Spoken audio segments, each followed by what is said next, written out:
Good morning class. हम DBMS subject की बात कर रहे हैं। उसमें आज हम पढ़ेंगे ER model concept. Last lecture में एक ER मॉडल बताया गया था। आज उसके आगे हम प्रोसीड करते हैं।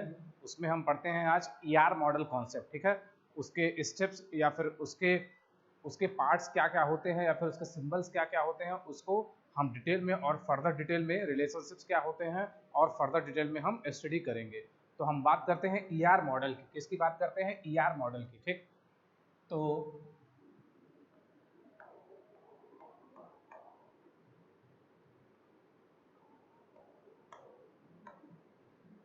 ER मॉडल का मतलब होता है entity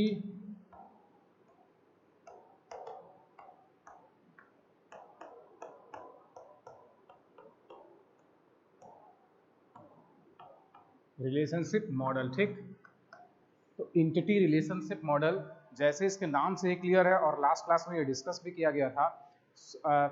if we have a model and in the model there are entities and the relationship among entities, then this is called ER model. ये क्या कहलाता है? ER मॉडल कहलाता है। इसका मतलब ये है कि अगर मेरे पास एंटिटीज है और उनके बीच में हम रिलेशनशिप शो कर दें, if we have entities and we show the relationship between the entities, then this model is called ER model. ये क्या कहलाएगा? ER मॉडल कहलाएगा।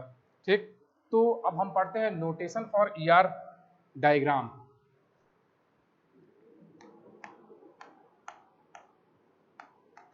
नोटेशन फॉर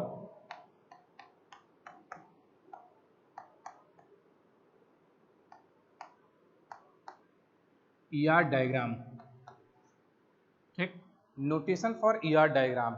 नोटेशन का क्या मतलब है कि कौन कौन से ऐसे सिंबल्स हैं, कौन कौन से ऐसे सिंबल्स हैं जो ER डायग्राम में यूज होते हैं।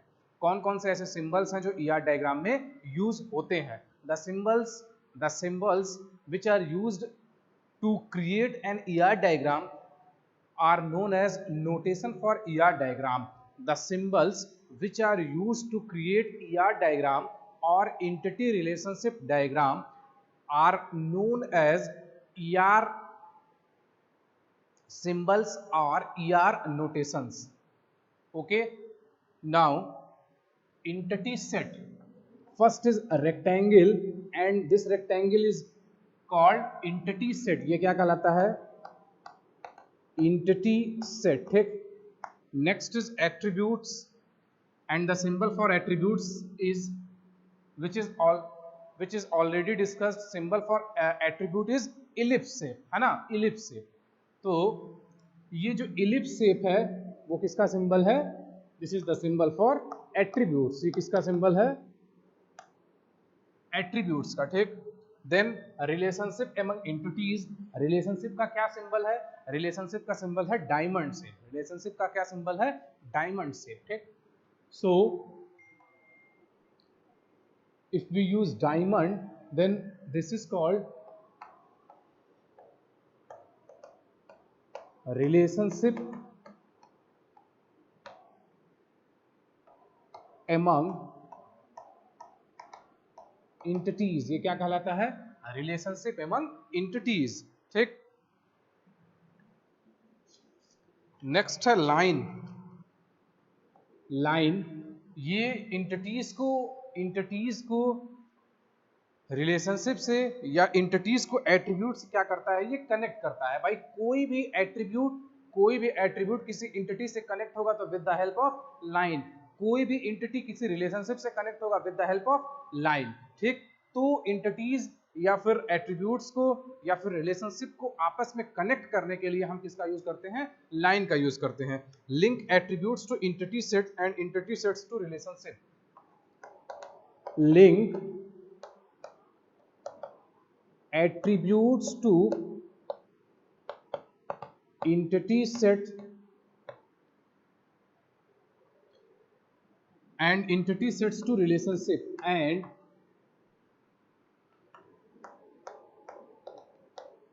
entity set to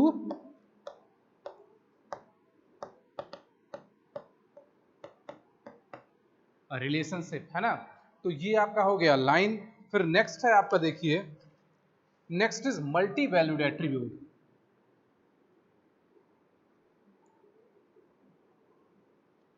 नेक्स्ट है मल्टी वैल्यूड एट्रीब्यूट। अगर हम एक इलिप्स के अंदर दूसरे इलिप्स को बनाते हैं, if we show one ellipse within another ellipse, then this is the symbol for multi valued attribute. Multi valued attribute का क्या मतलब हुआ? मल्टी वैल्यूड एट्रीब्यूट का मतलब ये हुआ कि हम कोई ऐसा एट्रीब्यूट ले रहे हैं जिसकी मल्टीपल वैल्यूज पॉसिबल हो सकती है। हम कोई एक ऐसा एट्रीब्यूट ले रहे हैं जिसका मल्टीपल वैल्यू पॉसिबल हो सकता है, वो कहलाता है मल्टी वैल्यूड एट्रीब्यूट। क्या कहलाता है? Multi valued attribute. एग्जांपल, इस मल्टी वैल्यूड एट्रीब्यूट का सबसे अच्छा एग्जांपल है कि अगर हम स्टूडेंट का मोबाइल नंबर ले रहे हैं, स्टूडेंट का हम मोबाइल नंबर ले रहे हैं, तो ये पॉसिबल हो सकता है कि उसके पास more than one mobile number हो। ये पॉसिबल हो सकता है कि उसके पास more than one mobile number हो, तो वो मोबाइल नंबर क्या होगा? मल्टी वैल्यूड एट्रीब्यूट होगा। So the mobile number attribute may act as a multi valued attribute. ठीक। Next is derived attribute. Next one is derived attribute.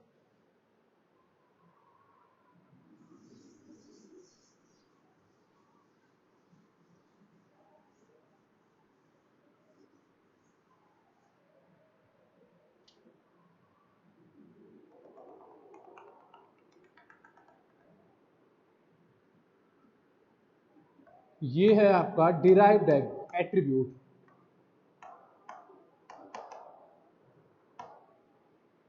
अब derived attribute का symbol क्या है? अगर हम डॉटेड इलिप्स ले रहे हैं, अगर हम डॉटेड इलिप्स यूज कर रहे हैं, तो वो एट्रीब्यूट कहलाता है derived attribute. So the dotted ellipse symbol is called derived attribute. Dotted ellipse symbol is called derived attribute. तो ये क्या हो जाएगा? Derived attribute. So which will be the example for derived attribute? कौन सा किस एट्रीब्यूट की हम बात करें या किस एट्रीब्यूट का हम एग्जांपल लें जो डिराइव्ड एट्रीब्यूट हो? तो सबसे आसान क्या है कि एक से अगर दूसरे को हम डिराइव करें, एक एट्रीब्यूट से दूसरे एट्रीब्यूट को डिराइव करें, तो दूसरा एट्रीब्यूट क्या हो जाएगा? Derived attribute. Second attribute is called derived attribute. For example, अगर मेरे पास एक एट्रीब्यूट है नेम, एक एट्रीब्यूट है नेम, तो उसका क्या हो सकता है? फर्स्ट नेम हो सकता है, मिडिल नेम हो सकता है, लास्ट नेम हो सकता है। तो फर्स्ट नेम जो है, फर्स्ट नेम क्या है, उससे डिराइव्ड एट्रीब्यूट कौन कौन से हैं? नेम जो एट्रीब्यूट है, भाई नेम एक एट्रीब्यूट हम लिए, अब उससे हम डिराइव कर रहे हैं फर्स्ट नेम, फिर उसके बाद उससे हम डिराइव कर रहे हैं मिडिल नेम, फिर उससे हम डिराइव कर रहे हैं लास्ट नेम। तो ये तीनों क्या हो जाएंगे? ये तीनों हो जाएंगे derived attribute.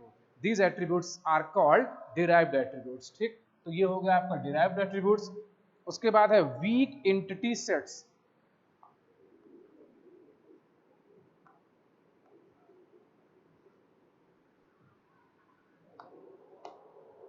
weak entity sets है ना, weak entity sets।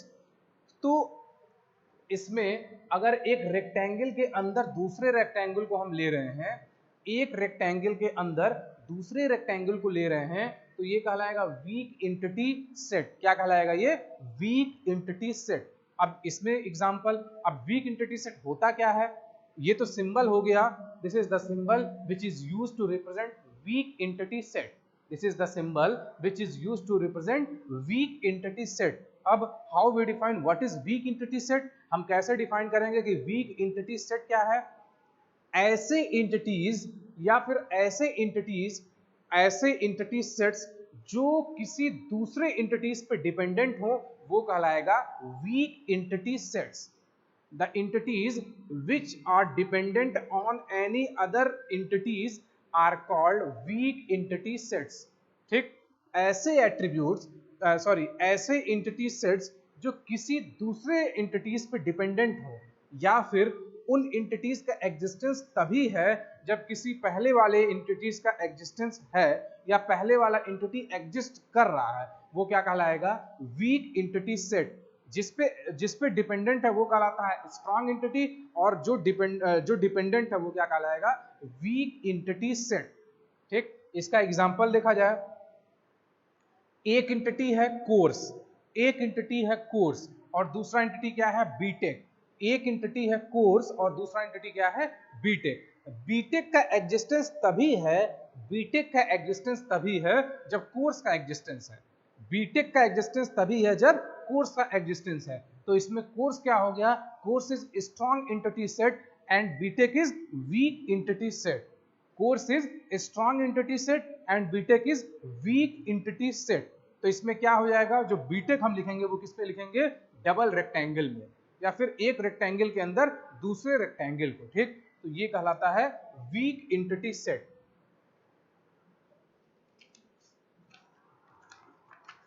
Next is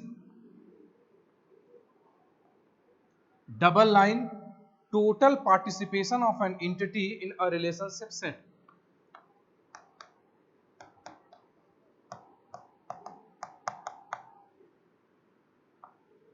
Total participation of an entity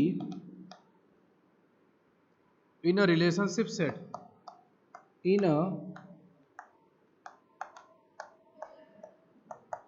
relationship set, ठीक। तो अगर टोटल पार्ट वही है कि अगर एक एम्प्लॉय है, अगर एक एम्प्लॉय है तो किसी कंपनी में या फिर किसी प्रोजेक्ट में उसका दो टाइप का पार्टिसिपेशन हो सकता है, या तो टोटल या तो पार्शियल। अगर टोटल हो तो उसको हम डबल लाइन से शो कर सकते हैं, ठीक है। तो वो कहलाता है total participation of an entity in a relationship set. Total participation of an entity in a relationship set. So these are the symbols or these are the notations that are used for ER diagram. These are the notations that are used for ER diagram, ठीक। ये हम पढ़ रहे थे notation for ER diagram. ये हम क्या पढ़ रहे थे, नोटेशन फॉर ER डायग्राम। इसमें क्या है, एंटिटीज हैं, एट्रीब्यूट्स हैं, एंटिटीज हैं, एट्रीब्यूट्स हैं, रिलेशनशिप्स हैं, लाइंस हैं, फिर डिराइव्ड, फिर मल्टी वैल्यूड एट्रीब्यूट है, फिर डिराइव्ड एट्रीब्यूट है, वीक एंटिटी सेट है और टोटल पार्टिसिपेशन है, ठीक है। तो we are talking about what are the notation for ER diagram, ठीक। Next one is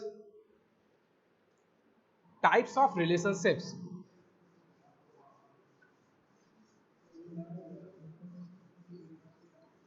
next topic is types of relationships.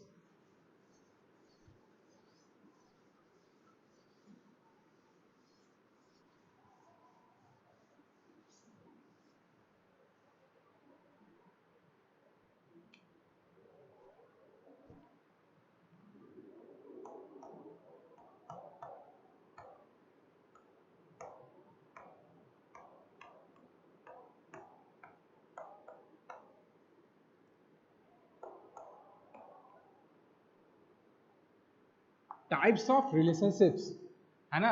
अब देखिए, अब हम बात करेंगे जो रिलेशनशिप होता है, what is the symbol that we use for relationship.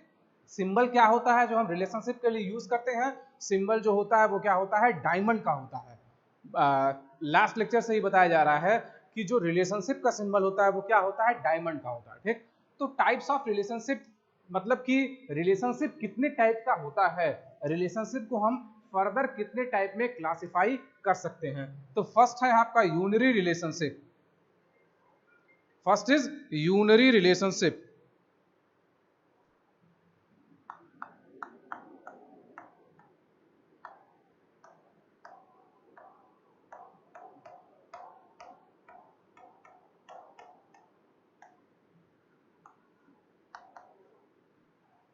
Association is maintained within a single entity. Association is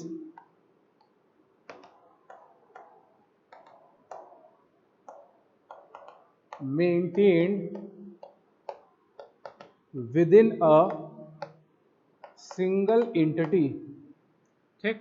देखिए, अभी इसके पहले जितना ही बताया गया है उसमें ये बताया गया है कि जो रिलेशनशिप होता है वो कम से कम दो एंटिटीज के बीच में एग्जिस्ट करता है, कम से कम दो एंटिटीज को रिलेशनशिप जोड़ता है। लेकिन ये एक्सेप्शन केस है, ये एक्सेप्शन केस है unary relationship. Association among a single entity, अगर सिंगल एंटिटी के साथ ही, अगर सिंगल एंटिटी के साथ ही हम रिलेशनशिप शो कर दें, वो कहलाता है यूनरी रिलेशनशिप। वो क्या कहलाता है? Unary relationship. If we show the association with the help of single entity, then this is called unary relationship. If we show the association with the help of single entity, then this is called unary relationship. अगर हम एक entity ले employ, ठीक,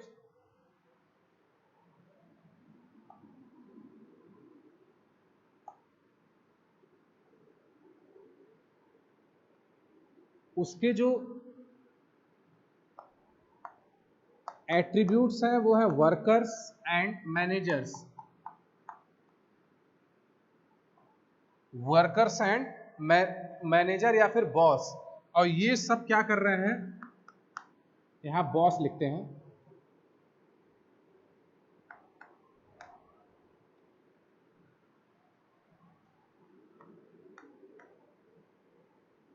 ठीक। देखिए ये एक example है यूनरी रिलेशनशिप का, ठीक। बार बार बोल रहे हैं कि ये एक एक्सेप्शन केस है, क्यों? क्योंकि इसमें एक सिंगल एंटिटी का एग्जिस्टेंस है, ठीक। अगर एक एम्प्लॉय, अच्छा वर्कर जो है या फिर जो बॉस है, अपनी कंपनी के लिए क्या है? एक एम्प्लॉय है। अपने कंपनी के लिए क्या है? एक एम्प्लॉय है। चाहे भाई बॉस हो, बॉस का मतलब अगर इसी कॉलेज की हम बात करें, इस कॉलेज का जो बॉस है वो कौन है? सेक्रेटरी सर है। तो सेक्रेटरी सर भी क्या है? वो एक पोस्ट पे है, सेक्रेटरी। इस कॉलेज के पोस्ट पे है, सेक्रेटरी है, मतलब क्या है? वो एक एम्प्लॉय है। और वर्कर्स, वर्कर्स का मतलब जो काम करते हैं, ठीक। और ये दोनों मिलके, वर्कर एंड बॉस, ये दोनों क्या करके ये दोनों क्या कर रहे हैं? ये दोनों मिलके क्या कर रहे हैं? मैनेज कर रहे हैं, ठीक। तो ये रिलेशनशिप कहलाएगा यूनरी रिलेशनशिप, ठीक है। So if we show the association with single entity, then this is called unary relationship. This is the example for unary relationship. ये क्या कहलाएगा? यूनरी रिलेशनशिप का example. Now next is binary relationship.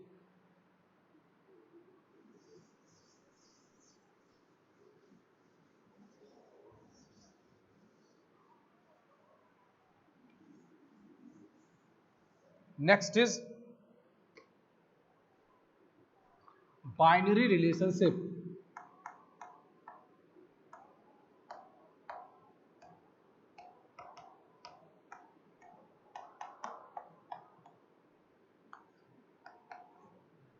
Binary के नाम से clear है। Binary का क्या मतलब होता है? टू।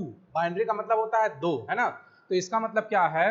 अगर दो एंटिटीज के बीच में हम रिलेशनशिप शो कर रहे हैं, अगर दो एंटिटीज के बीच में हम रिलेशनशिप शो कर रहे हैं, तो वो क्या कहलाएगा? Binary relationship. वो क्या कहलाएगा? Binary relationship. So association among two entities, association among two entities is called binary relationship. तो एक ऐसा डायग्राम जिसमें हम दो एंटिटीज के बीच में रिलेशनशिप शो कर रहे हैं, वो डायग्राम कहलाएगा बाइनरी रिलेशनशिप। वो रिलेशनशिप क्या कहलाएगा? Binary relationship.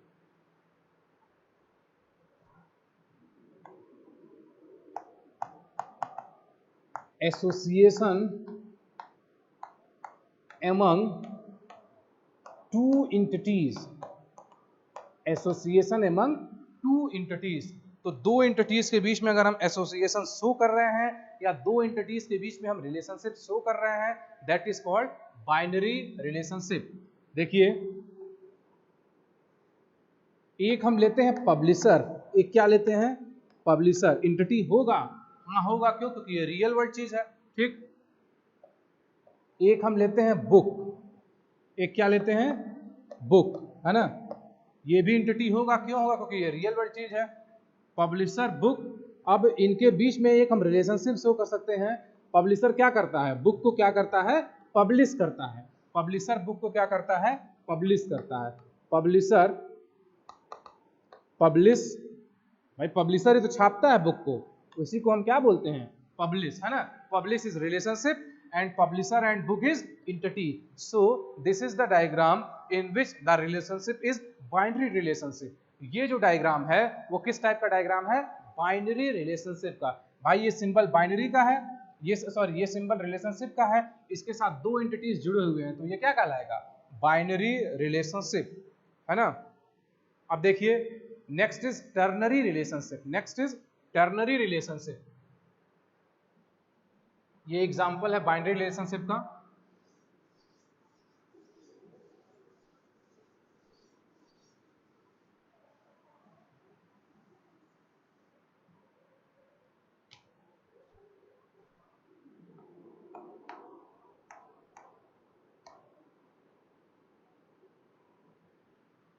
Next is ternary relationship, नाम से इसे क्लियर है भाई, बाइनरी का मतलब दो, बाइनरी का मतलब दो, और टर्नरी का क्या मतलब हो गया, टर्नरी का मतलब हो गया तीन, टर्नरी का मतलब हो गया तीन। सो if the association exist, if the association exist among three entities, if the association exists among three entities, then this is called ternary relationship।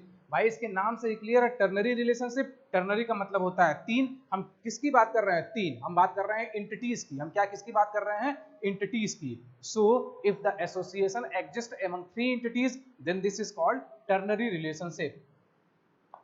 इसको हम लिख सकते हैं association among three entities, association among three entities, है ना।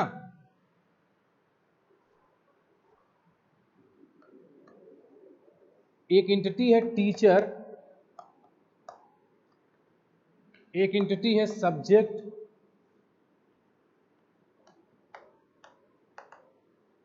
एक entity है student.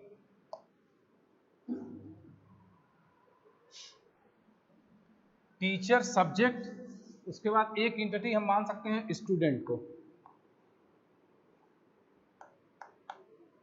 Student को। ये तीन एंटिटीज हैं, इन तीन एंटिटीज के बीच में हम एसोसिएशन शो कर दें, वो क्या कहलाएगा, टर्नरी रिलेशनशिप। एसोसिएशन के लिए या फिर रिलेशनशिप के लिए हम क्या सोच करते हैं, डायमंड लिखते हैं, ये डायमंड बना, ठीक।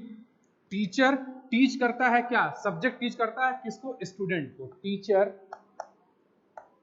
टीचेज, टीचर टीचेज क्या, क्या पढ़ाता है, सब्जेक्ट पढ़ाता है किसको, पढ़ाता है स्टूडेंट को पढ़ाता है।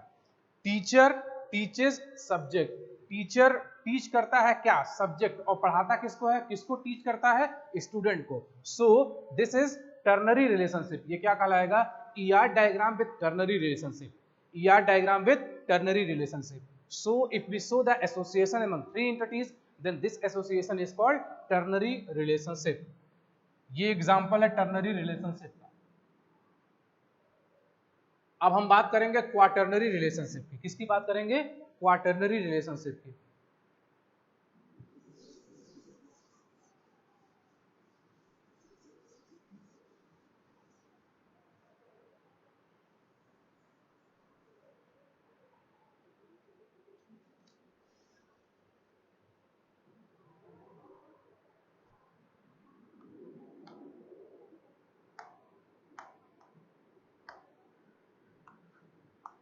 क्वाटर्नरी रिलेशनशिप, अब फिर से इसके नाम से ही क्लियर है, क्वाटर्नरी का क्या मतलब होता है, चार। क्वाटर्नरी का क्या मतलब होता है, चार। इसका मतलब क्या हो गया, चार का क्या मतलब हो गया भाई, अगर मेरे पास चार एंटिटीज हैं, अगर मेरे पास चार एंटिटीज हैं, उनके बीच में हम रिलेशनशिप शो कर रहे हैं, अगर मेरे पास चार एंटिटीज हैं उनके बीच में हम रिलेशनशिप शो कर रहे हैं, वो क्या कहलाएगा, क्वाटर्नरी रिलेशनशिप। वो क्या कहलाता है, quaternary relationship. So if we have four entities and we show the association among four entities then this is called quaternary relationship। if we have four entities and we show the relationship among four entities then this is called quaternary relationship। इसको लिख सकते हैं हम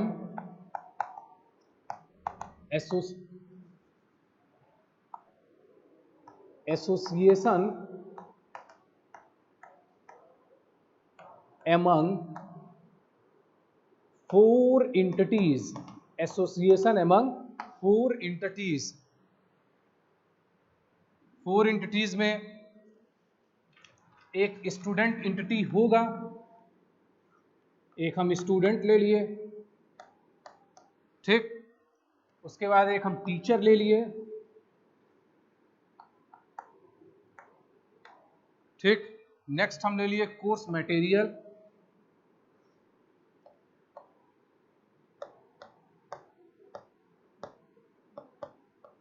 course material. Next हम ले लिए subject,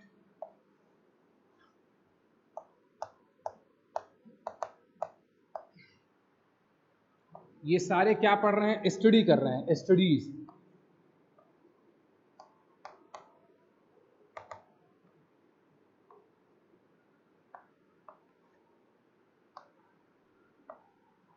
है ना। तो देखिए ये स्टूडेंट स्टडी कर रहा है किसको, कोर्स मटेरियल को। स्टूडेंट स्टडी कर रहा है कोर्स मटेरियल को। टीचर स्टडी कर रहा है किसको, सब्जेक्ट को।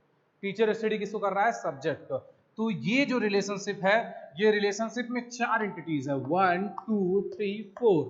इन 4 एंटिटीज के बीच में हम क्या शो कर रहे हैं, रिलेशनशिप शो कर रहे हैं या फिर एसोसिएशन शो कर रहे हैं। वो क्या कहलाता है, quaternary relationship. So generally relationships are of 4 types.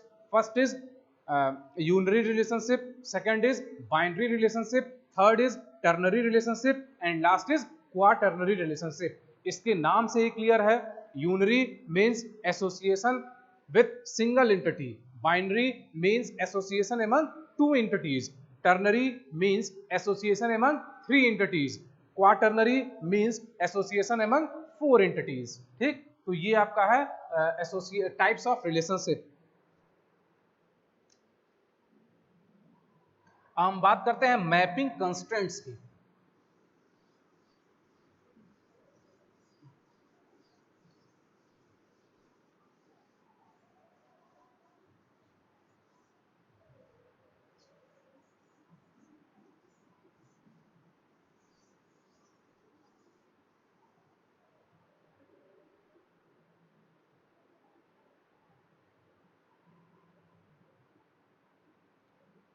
तो टाइप्स ऑफ रिलेशनशिप के बाद हम बात करते हैं मैपिंग कंस्ट्रेंट्स की। किसकी बात करेंगे, मैपिंग कंस्ट्रेंट्स की।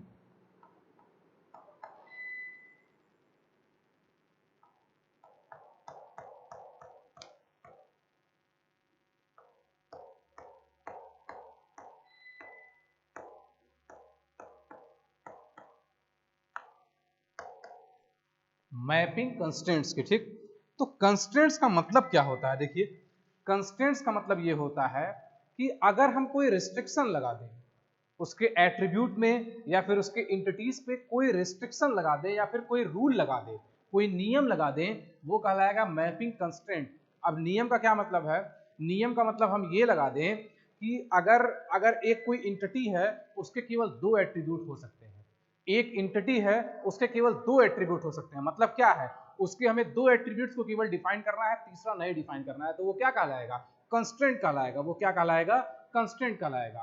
फिर एक कोई हम और रूल लगा दें कि मेरे पास एक आईडी है, एम्प्लॉय आईडी एक एट्रीब्यूट है, उसकी जो वैल्यू है वो रिपीट नहीं कर सकती, उसकी वैल्यू क्या है, रिपीट नहीं कर सकती, तो वो क्या कहलाएगा, कंस्ट्रेंट कहलाएगा। वो कहलाएगा कंस्ट्रेंट, ठीक। तो उसी को बोलते हैं मैपिंग कंस्ट्रेंट। मैपिंग कंस्ट्रेंट का क्या मतलब है कि अगर मेरे पास इंटिटीज हैं, 2 इंटिटीज हैं, उनके बीच में मैपिंग कैसा हो रहा है, 2 इंटिटीज हैं उनके बीच में किस टाइप का रिलेशनशिप बन रहा है, किस टाइप का रिलेशनशिप बन रहा है, ठीक। अभी इसके आगे जब लिखा जाएगा फर्दर तो फिर और क्लियर होगा कि मैपिंग कंस्ट्रेंट होता क्या है। तो 2 टाइप के मैपिंग कंस्ट्रेंट्स होते हैं, 2 types of mapping constraints.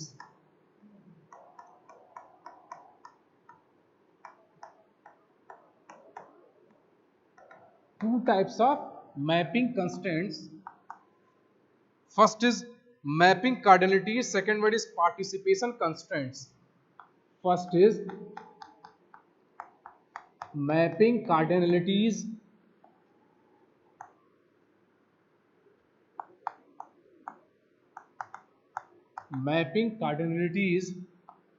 and second one is participation constraints.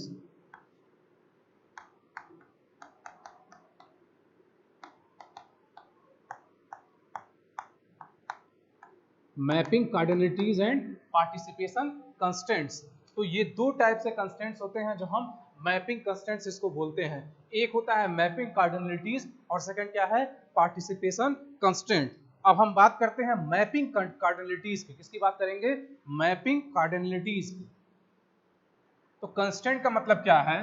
Constraint का मतलब ये है कि अगर हम एक ईआर डायग्राम बना रहे हैं, ठीक, अगर हम एक ईआर डायग्राम बना रहे हैं या फिर एंटिटी रिलेशनशिप डायग्राम बना रहे हैं, तो उसमें हम एंटिटीज के बीच में कोई रूल लगा दें, एंटिटीज के बीच में हम कोई रिस्ट्रिक्शन लगा दें, वो कहलाता है कंस्ट्रेंट। वो क्या कहलाता है? कंस्ट्रेंट। दो टाइप से कंस्ट्रेंट होता है, एक होता है मैपिंग कार्डिनलिटीज और दूसरा क्या होता है? Participation constraint. First is mapping cardinalities and second one is participation constraint. तो हम बात करेंगे अब मैपिंग कार्डिनलिटीज की।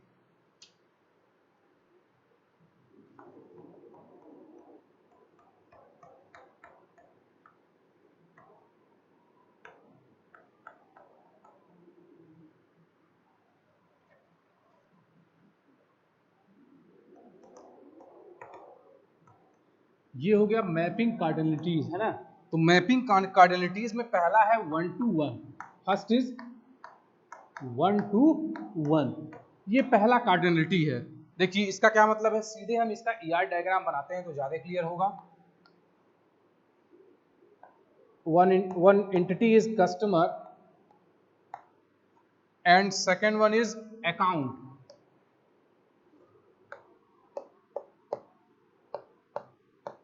ठीक, कस्टमर जो है अपने अकाउंट का क्या होता है? डिपॉजिटर होता है। क्या होता है?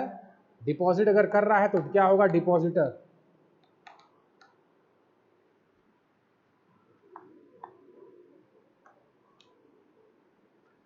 है ना। अब देखिए 1 to 1 इसका मतलब एक एक एंटिटी के एक वैल्यू से, एंटिटी के एक वैल्यू से दूसरे एंटिटी का एक वैल्यू कनेक्ट हो, एंटिटी के एक वैल्यू के करेस्पॉन्डिंग दूसरे एंटिटी का एक वैल्यू हो, एक वैल्यू एग्जिस्ट करे, वो कहलाता है 1 to 1 कार्डिनलिटी। वो क्या कहलाता है? 1 to 1 कार्डिनलिटी। इसका मतलब क्या है? एक कस्टमर है और उसका एक अकाउंट है, एक कस्टमर है उसका एक अकाउंट है, वो क्या कहलाएगा? 1 to 1। वो क्या कहलाएगा? 1 to 1। तो कस्टमर डिपॉजिटर, क्या? अकाउंट। कस्टमर डिपॉजिटर किसमें डिपॉजिट करेगा? अकाउंट में। तो एक कस्टमर है, एक टाइम में वो किसी एक अकाउंट में डिपॉजिट करेगा। सो दिस इज 1 to 1 कार्डिनलिटी। ठीक, next is 1 to many। 1 to many, ठीक है। इसी को 1 to many भी बना सकते हैं। एक कस्टमर मोर देन वन अकाउंट में डिपॉजिट कर रहा है। भाई यहाँ क्या है? ऊपर एक कस्टमर केवल एक अकाउंट में डिपॉजिट कर रहा है, तो 1 to 1 एक कस्टमर मोर देन वन अकाउंट में डिपॉजिट कर सकता है, या एक कस्टमर एक से ज्यादा खाते में पैसा जमा कर सकता है, तो वो क्या हो जाएगा? 1 to many।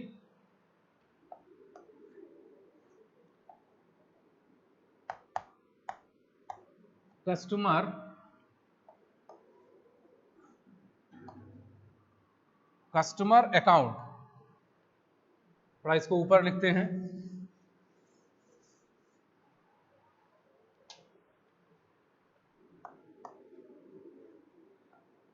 ये कस्टमर है, ठीक, एंटिटी है, और ये क्या है? अकाउंट एंटिटी है, ठीक।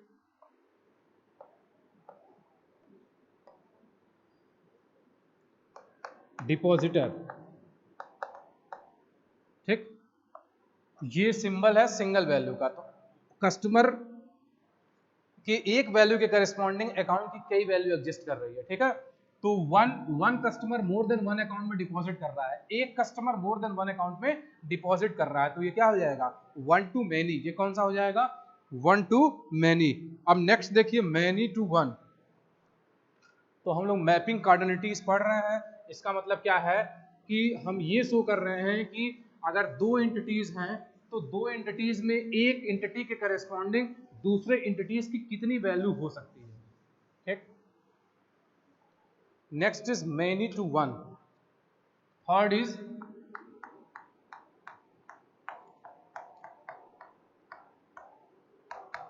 Many to one. Many to one मतलब पहले एंटिटीज के कई वैल्यू के साथ, पहले एंटिटीज के कई वैल्यू के साथ दूसरे एंटिटी का केवल एक वैल्यू एसोसिएटेड हो। मैनी टू वन, पहले मैनी फिर दूसरा वन, पहले मैनी फिर दूसरा वन। इसका मतलब क्या है कि जो पहला एंटिटी है उसके कई वैल्यू के साथ दूसरे का केवल एक वैल्यू एग्जिस्ट हो, वो क्या कहलाएगा? Many to one. इसका एग्जांपल है, देखिए, एम्प्लॉय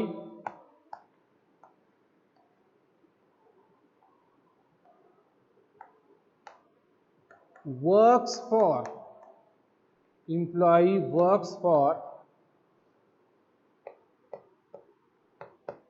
कंपनी, है ना? कितना अच्छा एग्जाम्पल है।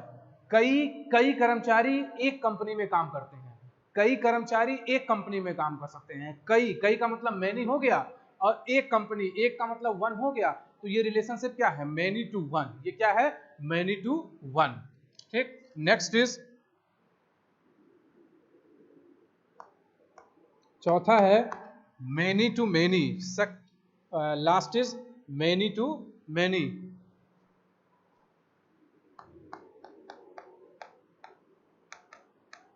मैनी टू मैनी, है ना? मैनी टू मैनी, इसका मतलब क्या है? पहले एंटिटीज के कई वैल्यू के साथ, पहले एंटिटी के कई वैल्यू के साथ दूसरे एंटिटी की कई वैल्यू एग्जिस्ट करे। पहले एंटिटी के कई वैल्यू के साथ दूसरे एंटिटी की कई वैल्यू एग्जिस्ट करे, वो क्या कहलाता है? Many to one, sorry many to many. वो क्या कहलाएगा? Many to many. इसका मतलब क्या है?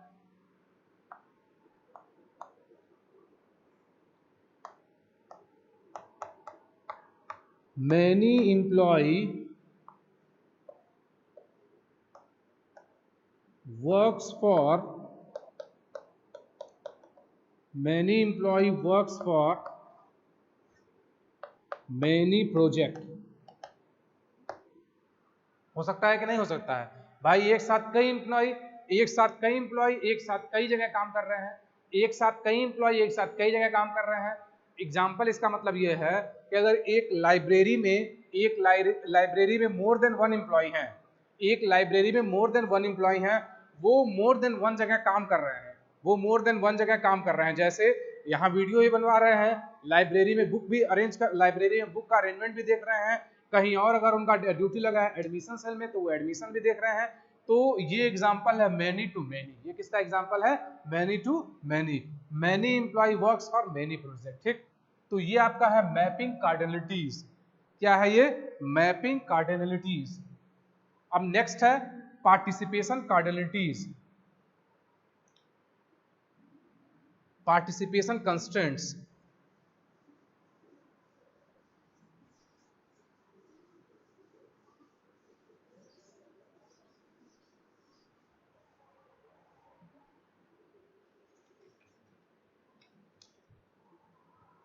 पार्टिसिपेशन कंस्ट्रेंट,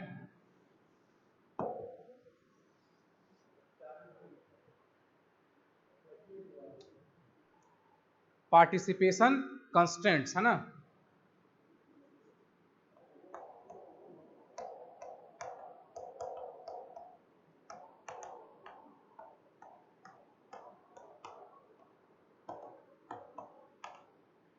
पार्टिसिपेशन कंस्टेंट का क्या मतलब है कि वो जो एंटिटीज हैं वो कैसे पार्टिसिपेट कर रहे हैं, जो एंटिटीज हैं वो ईआर डायग्राम में कैसे पार्टिसिपेट कर रहे हैं। दो ही टाइप का होगा, एक टोटल या पार्शियल, या तो टोटल पार्टिसिपेशन या तो partial participation.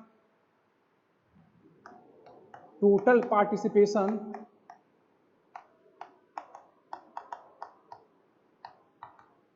Next is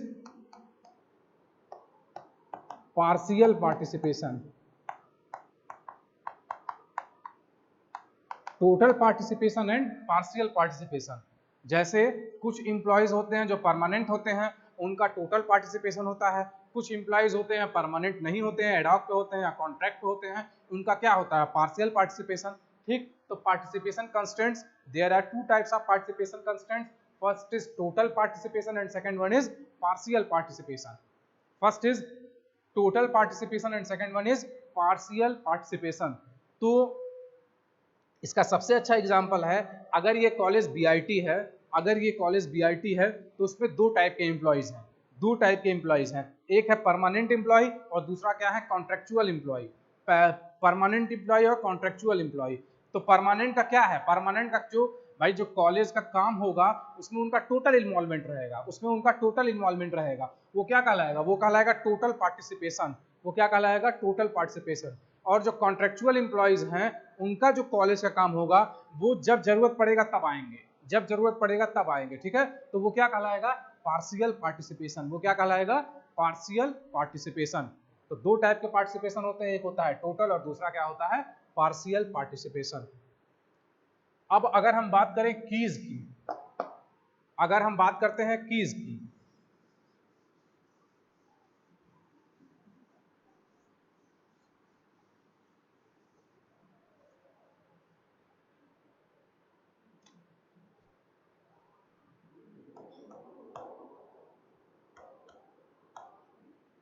keys का क्या मतलब होता है, कीज का मतलब होता है चाबी, है ना, कीज का मतलब होता है चाबी। यहां देखिए की क्या होता है, यहां जो की होता है, यहां जो की होता है वो इंटिटीज के यूनिकनेस को डिफाइन करता है, इंटिटीज के क्या करता है यूनिकनेस को डिफाइन करता है। जैसे अगर मेरे पास मान लीजिए एक कोई टेबल है, suppose we have any table, table को क्या हम बोलेंगे, टेबल को क्या बोलेंगे हम रिलेशनल डेटाबेस, टेबल को हम बोलेंगे रिलेशनल डेटाबेस, है ना, टेबल को हम बोलेंगे रिलेशनल डेटाबेस, टेबल को हम बोलते हैं रिलेशनल डेटाबेस। तो की का मतलब ये है, की का मतलब ये है हम किसी एट्रीब्यूट पे की लगाएंगे, हम किसी एट्रीब्यूट पे की लगाएंगे, हम किसी एट्रीब्यूट पे की लगाएंगे, हम किसी एट्रीब्यूट पे की लगाएंगे, ठीक है, हम किसी एट्रीब्यूट पे की लगाएंगे। अब जब एट्रीब्यूट पे हम की लगा रहे हैं या फिर एट्रीब्यूट पे जब हम रिस्ट्रिक्शन लगा रहे हैं तो वो जो रिस्ट्रिक्शन है, वो जो की है, उससे टेबल के यूनिकनेस को हम डिफाइन करें, टेबल के यूनिकनेस को डिफाइन करें, ठीक है, वही कहलाता है की, वही क्या कहलाता है की। तो की का क्या मतलब है, की का मतलब ये है हम किसी एट्रीब्यूट पे, किसी एट्रीब्यूट पे, किसी एट्रीब्यूट पे अगर हम रिस्ट्रिक्शन लगा रहे हैं, किसी एट्रीब्यूट पे अगर हम रिस्ट्रिक्शन लगा रहे हैं तो उस एट्रीब्यूट से उस टेबल के यूनिकनेस को डिफाइन कर सकें। अब यूनिकनेस क्या होता है या फिर डिटेल में की क्या होता है इसको नेक्स्ट लेक्चर में बात करेंगे, लेकिन की है क्या है, इसका मतलब क्या है, एक एट्रीब्यूट है उस पे हम टेबल के यूनिकनेस को डिफाइन करेंगे, ठीक। तो क्या है, अ की allow us to identify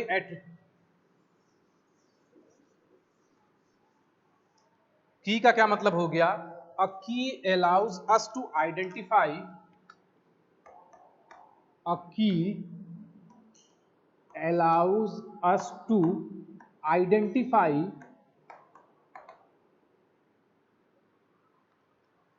a set of attributes and a set of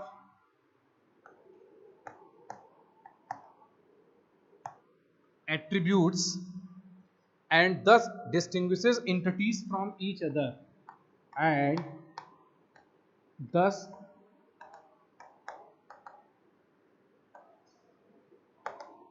distinguishes entities from each other, ठीक। A key allows us to identify a set of attributes and thus distinguishes entities from each other। इसका मतलब ये है कि entities को एक दूसरे से अलग करने के लिए, entities को एक दूसरे से अलग करने के लिए हम कुछ set of attributes या फिर single attribute को select करते हैं और उस पर हम क्या यूज करते हैं, उस पर हम की का कॉन्सेप्ट यूज करते हैं, उस पर हम क्या यूज करते हैं, की का कॉन्सेप्ट, है ना। तो इसीलिए बोला गया है keys, a key allows, a key allows us to identify a set of attributes and thus distinguishes entities from each other। इसका मतलब क्या है, आइडेंटिफाई, आइडेंटिफाई का मतलब होता है पहचानना, किसको, एट्रीब्यूट्स को, ठीक। and thus distinguished entities from each other। तो ये थोड़ा सा काम हो गया कीज का। अब इसके आगे डिटेल में की कल बात करेंगे। Thank you.